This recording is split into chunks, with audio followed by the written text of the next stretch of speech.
Capital या माझ्या YouTube चॅनेलवर आपल्या सर्वांचं मनपूर्वक स्वागत आहे। मागच्या व्हिडिओमध्ये आपण नाश्त्याच्या रेसिपी पासून सुरुवात केलेली होती। त्यामध्ये आपण कांदा पोह्याची रेसिपी बघितली आणि त्या व्हिडिओला तुमचा खूप छान प्रतिसाद मिळालेला होता। त्याबद्दल तुमच्या सर्वांचे पुन्हा एकदा मनापासून आभार। परंतु नाश्ता म्हटला की चहा आलाच। ते म्हणतात ना, चहाला वेळ नसतो पण वेळेला चहा हवाच। ते अगदी बरोबर। जर वेळेला चहा नाही मिळाला तर आपली चिडचिड होते आणि त्याचा अप्रत्यक्षपणे आपल्या कामावर परिणाम होतो। म्हणून आपल्या दैनंदिन जीवनात चहाला खूप महत्त्व आहे। असं असलं तरीही सर्वांच्याच घरी रोज स्वादिष्ट आणि कडक चहा बनतोच असं नाही। एखाद्या दिवशी जरी चांगला चहा जमला तरी दुसऱ्या दिवशी परत तेच पानसट आणि बेचव चहा। असं तुमचंही होतं का? होत असेल तर यामागील मुख्य कारण म्हणजे चहा बनवताना योग्य प्रमाण आणि योग्य पद्धत यांचा अभाव।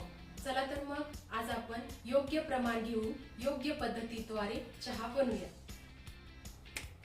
सर्वप्रथम 2 कप चहा बनवण्यासाठी आपल्याला सर्वसाधारण एवढे साहित्य पाहिजे। 2 कप दूध, साखर, चहा पावडर, आलं, विलायची। आता आपण गॅस ऑन करून इथे एका पातेल्यामध्ये 2 कप दूध टाकून घेऊया।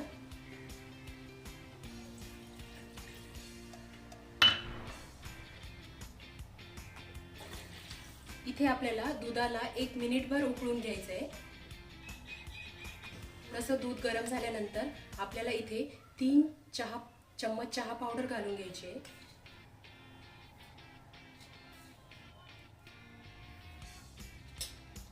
त्यानंतर आपल्याला इथे 2 कप चहासाठी 4 चम्मच साखर घालून घ्यायची आहे।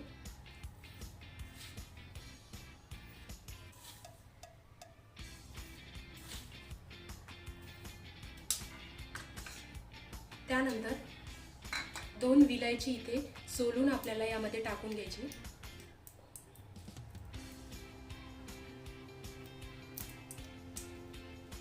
आणि शेवटी आपल्याला इथे आलं टाकून घ्यायचं आहे थोडंसं।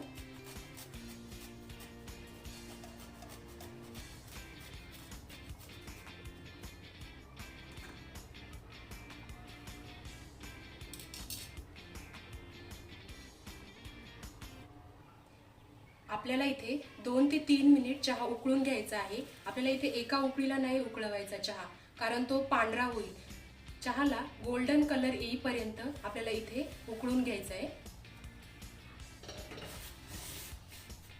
तुम्ही इथे पाहू शकता चहा उकळत आहे, तरी पण आपल्याला इथे एक 3 ते 4 उकळी आले पाहिजे।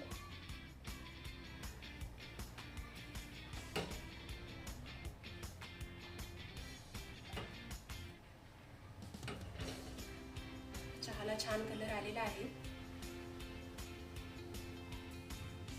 आता इथे चहाला गोल्डन कलर आलेला आहे आणि आता आपण हा चहा ओतून घेऊया एका कपामध्ये। आता आपण तयार असलेला चहा कपामध्ये ओतून घेऊया।